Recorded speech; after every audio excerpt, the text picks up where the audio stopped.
Dans cette ferme abandonnée à 100 km de Moscou, une distillerie clandestine vient d'être démantelée.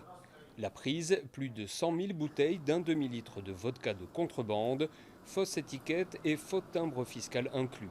En un an, plus de 170 fabriques de ce genre ont été découvertes en Russie. Cette année, les chiffres sont exceptionnels. Plus de 32 millions de litres d'alcool frelaté ont été trouvés et saisis dans des hangars et des usines comme celle-ci. Sur le marché noir, ces bouteilles se vendent moins de 2 euros contre 3 euros minimum pour la vodka légale. Une production parallèle qui occuperait 50% du marché des alcools forts dans le pays. Un manque à gagner colossal pour l'État en termes de taxes. Pour lutter contre ce phénomène, un système de registre informatique du stock est maintenant imposé à l'ensemble des revendeurs d'alcool.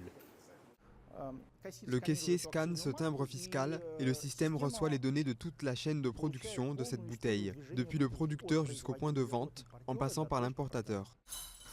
Au-delà de l'aspect financier, les risques sanitaires inquiètent les autorités. En Sibérie, plus de 70 personnes sont mortes tout récemment après avoir bu une huile de bain contenant du méthanol.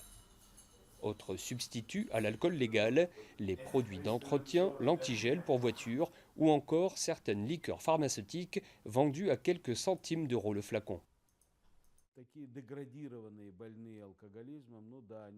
Ce sont surtout les personnes en marge de la société, souffrant d'alcoolisme et qui ont peu d'argent, qui ont recours à l'alcool de pharmacie.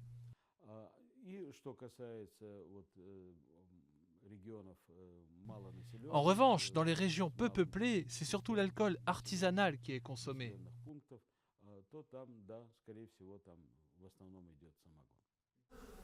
Quel que soit le produit consommé, l'empoisonnement par alcool a provoqué la mort de plus de 15 000 personnes en Russie l'an passé. De nouvelles mesures gouvernementales pour lutter contre ce fléau doivent être proposées avant mars prochain.